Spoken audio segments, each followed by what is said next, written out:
Welcome to the show that looks at truth, fiction, and reality with a smirk.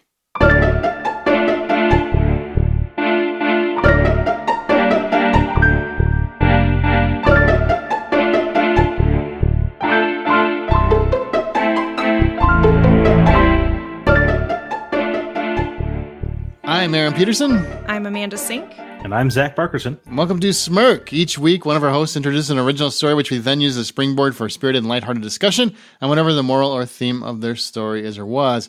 This week, it's my turn. We're near a holiday. It's a holiday murder story. Perfect. Yeah. Can't miss a single holiday, I say. I know. All the cool ones. So I've got a little Halloween story this time. I'm pretty excited. Who's the star? Jason Voorhees, Freddy Krueger, or Michael Myers? No, it's an original one. And in fact, this is... Oh, so it's fiction. No, it's an original story that could be covering true events. Oh. Yeah, I think he's done this trick before on us. I have done this trick before, if you know. You can never tell with this guy. Triction. No, that would be truth. Triction. Quick but important question. Jason Voorhees, Freddy Krueger, or Michael Myers, your favorite. Go, Aaron. Jason Voorhees. Amanda. Michael Myers. It's the incorrect choice. Jason Voorhees was the correct answer. Congratulations, Aaron. Thank you. Thank you. Thank you. Your prize is a no prize. Well, hopefully we'll get that. The one that movie scares someday. me the most is Freddy. That doesn't scare me. He's like just too jokey. He's in my dreams. Not literally my dreams, but... And he has a good too. jingle. Freddy's Yeah. coming for you. Mm-hmm. 3... Jason All right, has a step better out, jingle. Step out before the copyright, all right? Kill, kill, kill. Ma, kill, kill, kill. That's a lot creepier than that stupid song. There's little kids who are singing it. Yeah, which doesn't sound that scary if kids are singing it. Yes, it does, No. because children Yeah, are... Terrible. Kids singing is definitely creepy. Yeah. You ever heard a kid sing Twinkle, Twinkle, Little Star?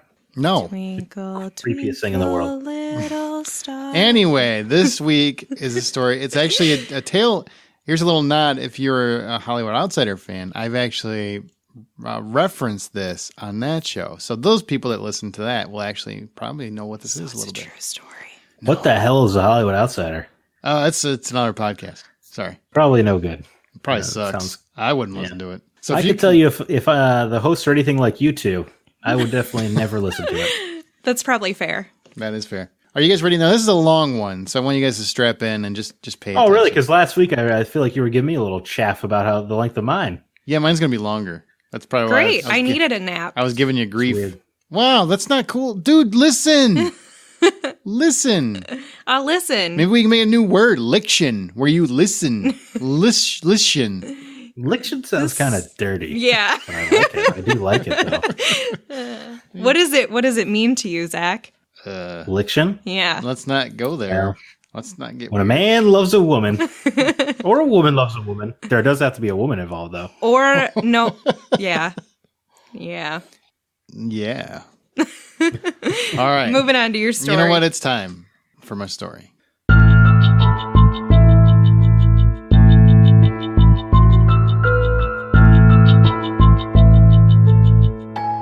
It's October 30th, the day before Halloween. Billy wakes up. His room is full of movie posters and family pictures.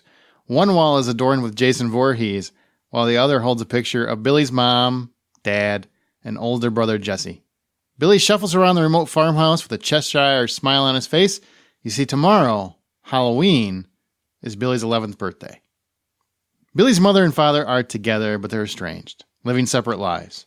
Dad works on the farm while Mom works on the city 15 miles away, and she gets back late every night. She has barely even acknowledged that tomorrow is Billy's birthday. Dad is the one who's there for Billy, always available, always loving. Billy bounces down the stairs, screaming, "Here, boy, here, boy!" He's looking for his dog, yet wherever he looks, he finds no sign of his beloved golden retriever. "Here, Scout!" Billy opens the front door. His face turns immediately a pale white. He found Scout, gutted, laying on his porch. Hearing his screams, Billy's dad comes racing from the barn and immediately sees the dead dog. He has no idea what to think, unable to fathom who could be so cruel. It might be an animal attack, or it could be the area kids. Bullies that pick on Billy a bit too much, he thought. These 4 boys that happened to be watching from afar. Yep, it sure was them, sadistic bastards.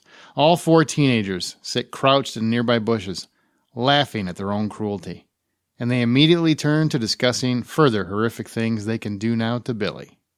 One of them turns around and finds a large man, his face concealed by a mask, standing in his way. The kids, believing their numbers outrank one lone nut in the woods, begin talking smack. One of them whips out the knife that savagely murdered Scout and threatens the man. "You don't want to test us, asshat. Get the hell out of here." The teen lunges at him, trying to jar the stranger into retreat. It turns out to be a poor strategy, as the man grabs the knife and swiftly kills that little bastard. The other three boys run, and one by one, the stranger, the shadow, picks them off in horrific ways. Strangulation of one, tossing another off a rock cliff. Lastly, a knife throw from 20 feet away. The shadow dispatches all four boys with ease. Later that night, the local sheriff finally arrives to take Billy's statement. As he writes the details down on Scout's slaying, he fills Billy's dad in on the four boys suspected, as they have all been reported missing. The sheriff, believing these boys to be planning a follow-up attack, warns Billy and his father to be careful. Throughout the day, Billy has seemingly witnessed a figure in the field outside their farmhouse. His dad has checked on it several times, but no one ever seems to show up. After the tragedy of Scout, he decides this is simply Billy's mind playing tricks on him. Billy lays down for bed. His father comes to tuck him in. "Billy, I'm so sorry about Scout, buddy. They'll catch those kids, I promise. You just sleep tight, because tomorrow I've got a huge surprise for your birthday. You are going to love it." A few hours fade by, and it is pitch black in Billy's room, when he hears a noise. It's his window, slowly opening. Billy screams and slams the window shut. His dad runs in and Billy tells him hurriedly what happened, that a shadowy figure tried to come in his window. Dad runs outside. He sees nothing. At first, he dismisses Billy's recollection as panic over what happened in Scout. And then, he saw the footprints in the dirt, right outside Billy's window. Dad picks up the phone to call the police, but the line is dead. Being a remote farmhouse, cell coverage is near non-existent until you run a couple fields over where the sheriff's station sits along the interstate. Dad prepares to leave, just as Mom pulls up. Dad shoots Billy back into the house, and Mom walks in. They catch up to speed, and they all agree that they need to head into town immediately and alert the sheriff. As they head out the door to Mom's car, their faces turn pasty white, and their mouths drop. The tires are flat. They run to Dad's car. Flat. All the tires are flat. They have no choice but to run the 5 miles to the sheriff's station. Ordinarily, this wouldn't seem to be much of a task, but that was before a stalker was obviously in their midst. Dad grabs Mom and Billy's hands, and off into the cornfield they go. You see, it's only 5 miles to the sheriff's station, but that's if you cut through the cornfield. Billy takes the lead, followed by Mom, with Dad running interference in the back. As they approach the halfway mark, Billy hears his father's wailing scream. He turns around to see his mother, but his father is nowhere to be found. Billy turns to run towards Dad when he hears his father's voice, one last time, blood gurgling from his mouth. "The boy," he screams, "the boy." And then, silence. Billy and Mom stand motionless for what seemed like hours, and then they saw the corn moving. It was coming at them. Mom and Billy picked up the pace, eventually exiting the field and standing directly across from the sheriff's station. They made it. Billy grabbed Mom's hand and began walking across the desolate highway toward the station, when suddenly he was jerked back. The shadow had a grip on his mother, strangling the life out of her. Billy began kicking, screaming, pleading for his mother's life. The shadow continues. Billy, driven by sheer adrenaline, jumps up and rips the shadow's mask off, scratching his familiar face as he did so. As Mom's eyes begin to lose life, they faded with the very real recognition. Her son, Jesse, was strangling her. Billy begs his brother, "Jesse, please, don't do this. It's Mom." Jesse turns to his brother, dropping the new, lifeless body of his mother to the ground, and in a whisper says, "She's worse than Dad." Jesse reaches out to Billy, now cowering on the ground, ready to accept his fate. Jesse picks Billy up off the ground, carries him across the highway. He casually walks up to the sheriff's station and places him down to the right of the entry door. Jesse then hugs him, kisses him on the cheek, and says, "Happy birthday, Billy." Then he disappears into the darkness. 2 weeks later, Billy has now been living with his Aunt Janine since the incident. As the sheriff arrives, Billy sneaks down the stairs, out the back door, and around to the side of the house where the open window is situated so that he can hear the particulars of the case. Sheriff explains, Janine, we still have not been able to locate Jesse. It's almost as if he disappeared into the wild. Janine asks, have you learned anything as to why this happened? Sheriff replies, sit down, Janine, which she does. He continues, Jesse's been in military school for several years, as you know. He just escaped that morning, the day before Billy's 11th birthday. But he did leave a note for his roommate. What did it say, Janine asked. Basically, it was Jesse's confession, that Jesse had been molested by his father. When he told his mother what his father had done, she refused to believe him. Jesse then threatened to tell the authorities, and that is when his father shipped him off to military school. Janine, crying, then asked, so why kill them now, years later? The sheriff tipped his hat back, wiped the nervous sweat from his forehead, and said Jesse's dad apparently had a very specific desire, and it began on his 11th birthday. His note said he would never let that happen to Billy. And as Billy heard that last bombshell, he looked up and saw a shadow across the field. But this time, he smiled.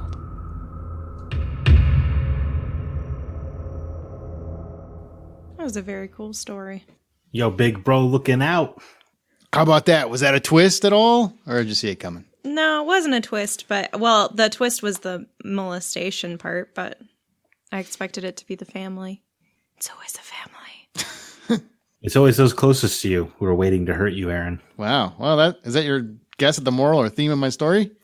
Yeah, the moral of the story is you can't trust anybody. Anybody that loves you doesn't actually love you. They're just waiting for their chance to destroy you. Oh, my goodness. Yeah. Happy Halloween from Zach. Amanda, what's your theory on the moral? I don't know. Maybe something about how good can still come out of the bad situation. You reap what you sow. The moral is there's always a silver lining. Oh, I was close. Yeah, everything has a silver lining. Even I feel like mine was pretty close too. to your life motto, maybe. I feel like yours was as close as far away as close. Like from LA to New York, that kind of close. It was that close. It was really right. See, one country, a distance, that's no big deal. Yeah, okay. Yeah, that's only a couple thousand miles. No big deal. Look at that silver lining I just pulled out, huh? Hey, I see what you did there. You brought it all together. This time, my questions are very story related. And stories like this, usually when an animal is found slaughtered, people always stick it out, especially in like horror movies. They still seem to stick around. What do you think Billy's family should have done after discovering Scout? Because that was the first thing that happened in the story. Leave. Go somewhere else. Someone obviously doesn't like you guys. That's what I would argue is movie logic, Amanda. People always say, why are you going downstairs? Don't go downstairs. But I bet if you heard a noise downstairs, maybe you wouldn't, Amanda, because you'd be afraid it was a centipede or something. But I think the rest of us we're creatures of curiosity. We're going to check it out. We're creatures of habit. We're not going to leave our house. You know, you suspect that there is a reason your dog is in the condition he's in, not that there's somebody in your basement waiting for their next move. I would, just to clarify, I would go in the basement. I would just regret it. So if you found a dead dog, like who seemed murdered, but you couldn't tell, it could be an animal attack. There's no autopsies here. That's true. That's true. Do you leave? Seemed or attacked. Do you add some security? Do you go buy one of those little fancy doorbells with cameras on them? What do you do? What's your answer here? My immediate thought is that it's a group of shitty teenagers doing something horrific. That would be my first thought. Especially they live in a remote farm. Mm-hmm. So I don't know. I feel like kids get more bored in rural areas, and boredom can create maliciousness.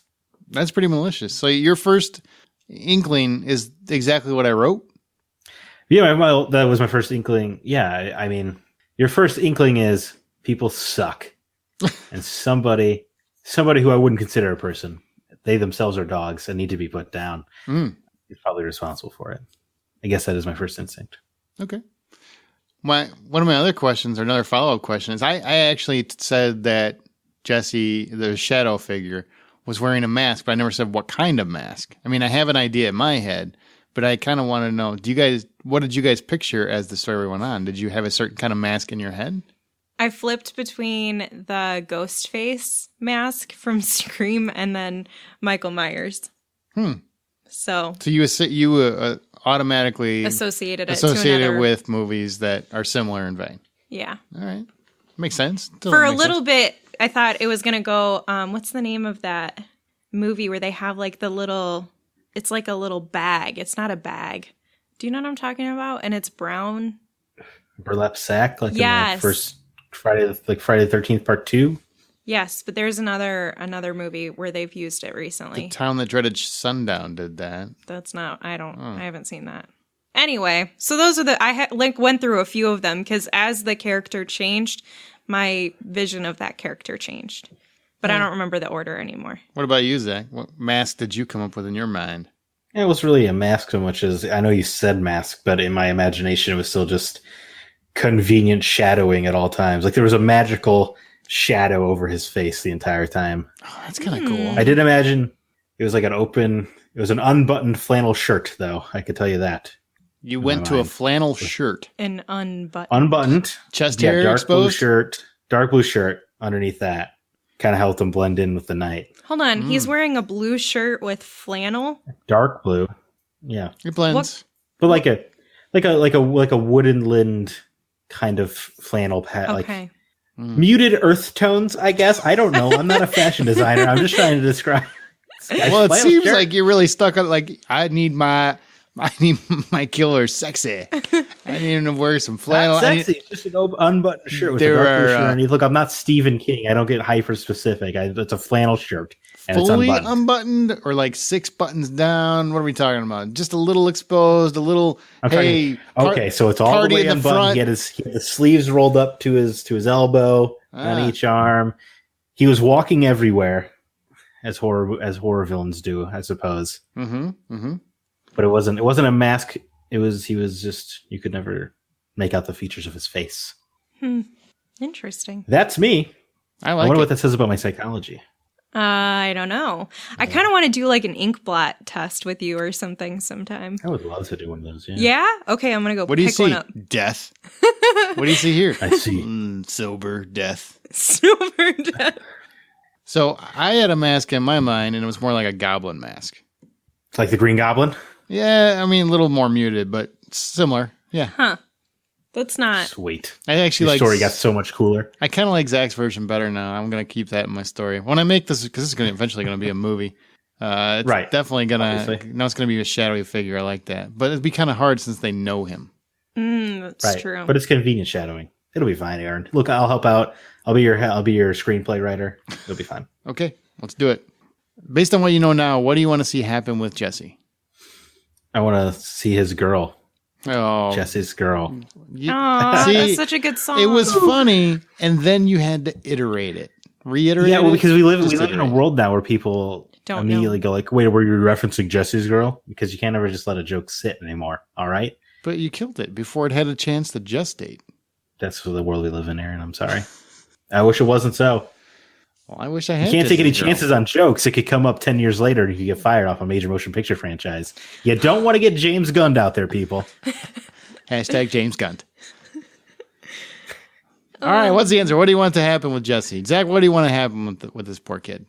Or is he a poor kid? Live on the lam happily. Yeah. Yes. He meets up with his brother every birthday. Somehow they have some kind of secret rapport. Certainly he should not go to prison. He did the world of justice. Yeah. Men go to prison. Dogs get put down, like I said earlier. And, even his mom. Did his mom deserve to die too? Yes, of course. Are you kidding me? She's worse than him. Didn't you hear? He was paying attention. What about you, Amanda? I'm with Zach. All of that. I don't even need to reiterate Jesse is a hero. He's a folk hero now. He is. The shadowy folk hero. I think he did the right thing because it's, I mean, and you know what? It's hard to prove those kinds of scenarios. Jesse obviously couldn't prove it. He got shipped off to a military school instead. So he took it upon himself to do the right thing. And you know what's worse than doing it is not saying anything about it. So yeah, they both had to go. Both parents. Adios. Probably didn't need to kill the dog. That might have been a step too far. That definitely was. Oh, those were the kids. Those were the kids, right? Yeah, yeah. He didn't kill the dog. Yeah, you're right. My mistake. I remember the story. Unlike Aaron with my stories when he never pays attention, I remember. I don't pay attention to either of you, so. He may have done the world a favor by killing those teenagers, though. Yeah, and he took revenge on the kids for killing that dog. That's why he killed them. Yeah. So never mind. No, yeah. Even more of a hero, this guy. He is. We didn't blame John Wick when he killed all those people for hurting his dog. So why would we blame Jesse? Huh? We won. She makes a stunning argument, honestly. Yeah. I mean, stunning. You're welcome. I don't know if that word means what you think it means. It does. Okay. Let She him said say John that my Wick and I got argument is excited. stunning, okay? Do you think his crime was worse than his parents, though? Because he Nope. killed people. Nope. Nope. He killed 4 teenagers and 2... Okay. Nope. All right. Move on. Next question, man. All right. That was the easiest question we've ever had on Smirk. Nope. Next question, then. Well, what about you? What do you think? I think the crimes were equal in gratuity. One is more horrific long term. One is just horrific. How's that? Well, you know what? Billy seems to think it was okay, though. He gave Jesse the high five. He smiled. Well, I think The metaphorical high five. Billy realizes now at this point he just saved him from a lot of suffering. Yeah. Jesse's That mom would have been okay with. Apparently, well, Come on. I mean, I did paint them out. They're very estranged, and this is why. That's why they were estranged. Yeah, but not estranged enough. No, yeah, not that estranged. It's true. She let her son be shipped away. She let Billy still be with her dad all the time, with his dad all the time. Yeah. But who knows what he was doing to her? Maybe she was being assaulted. Oh my They're in god. it together. Huh? So they're in it together. You know what? Maybe she was. Still need to deny. That's all I'm going to say. Okay. Alrighty then. All right. You gotta put your kid out there. So now here's the final question. Okay, for you guys this week. Is this like question number 8? He's got a lot of questions. He does have It's a lot of my questions. episode. Shut it. So I'm pretty sure I've asked 3.5 questions before, and you've questioned me on how many questions I've had. Because they're usually the same question. No, they're not. Rephrased. No. What do you think they should do? How do you think they should do? Why do you think they should do? That's all different questions. That's the same question. They lead different directions. Learn to be more Who, creative what? with your answers. Who, what, where, when, where, how. Wait, who, what, when, where, why, how. Yeah. The 6 fundamental questions of storytelling. Exactly. You are welcome. So here's where how comes in. I chose to end my story with Jesse free. How would each of you have chosen to end the story? Basically, this is where you get to choose your own adventure. Well, I certainly wouldn't have put him in prison.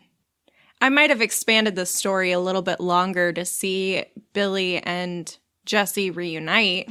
Like, I like Zach's idea that he had earlier where they figured out a way to reunite on the birthday, which would be kind of cool. Okay. That's a good story. If I were writing the story, he would have dropped his little brother off in front of the police station, and then Jesse himself would have walked into it. I thought turn that's what himself was in. going to happen. He would have turned himself in, really. Why? So that's how I would have written the story. Probably to turn himself in so the way Billy can have all the details. There's no lingering. I don't know. It feels less open-ended, I guess. I mean, I like the ending, the way you did it. I just think if I were telling a story, I don't know.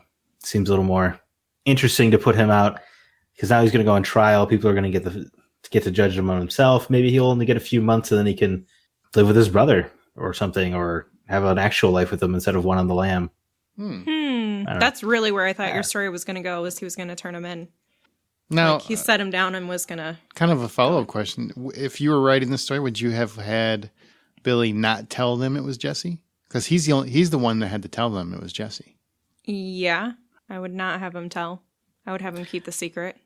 And I feel like at 11, I feel like you would probably just say, it'd be such a horrific scenario. I feel like you would almost feel compelled to say it was Jesse. That's a complex lie to keep up at 11. Sounds like at 11 you were a rat. That's what I'm hearing.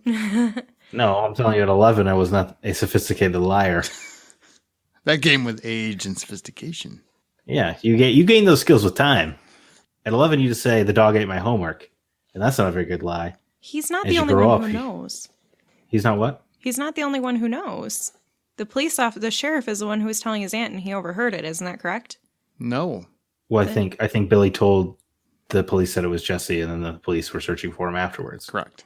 Oh, I misunderstood. Okay. I need to listen to you guys better. He did leave a note, so eventually somebody would have found it. Yeah. You always leave a note. So he kind of did turn himself in a way. Not necessarily. He could have went back and Billy had not turned him in. That was one way I had written it originally, was that he hinted to Billy exactly why he saved him. And then he went back to the military school. But I didn't like that ending. I like this ending better.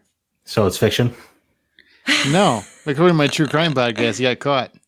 So maybe it's triction. Friction? There it is. Triction. Do you think it's truth or fiction? Triction. No. I thought it was truth until you said the ending had changed. Did you really? Yes. That'd be a cool-ass true story, The wouldn't it? story sounds vaguely familiar to me. If you listen to Hollywood Outsider, that was my movie pitch last year for Halloween. Oh, that must be why it sounds vaguely familiar. I was listening to some second-rate movie podcast, and I didn't remember hearing this. Damn. But I expanded on it this year. I kind of made it a little bit more full. Made it a real story. Okay.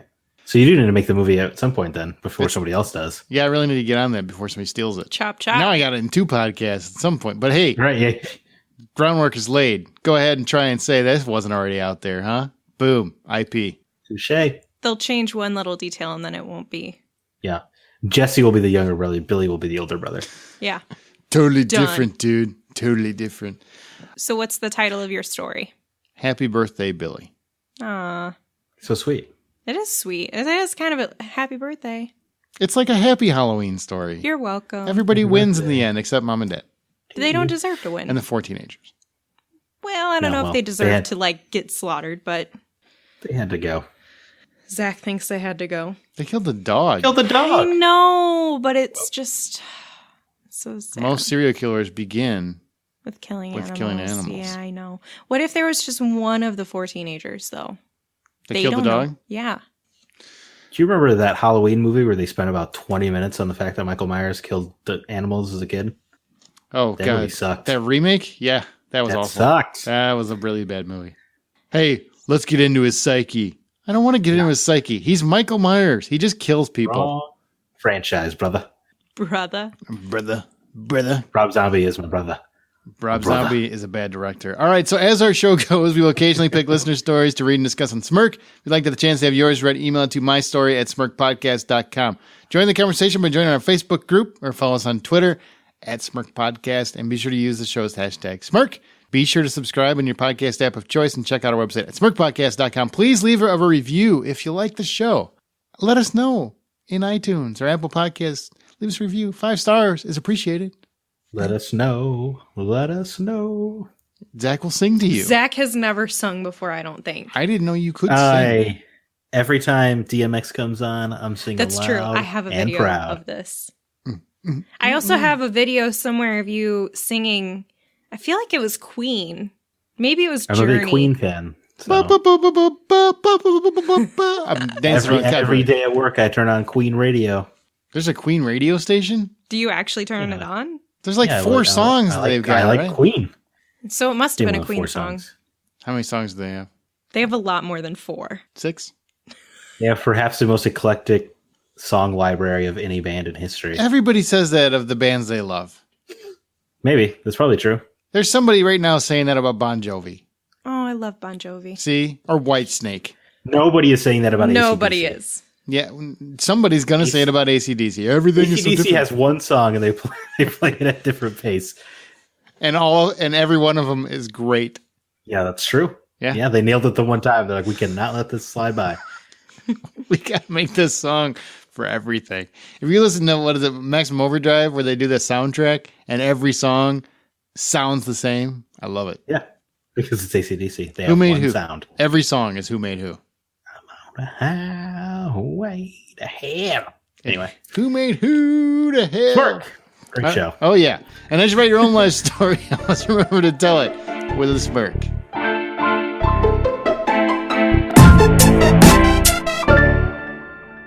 I kind of want to do like an ink blot test with you or something sometime. I would love to do one of those. Yeah. Yeah? Okay, I'm going to go What do you pick see? one up. Death.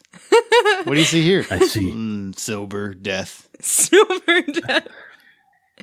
skull cracked open, brains spilling onto the pavement. Hey, I hear sirens. Are they coming for you?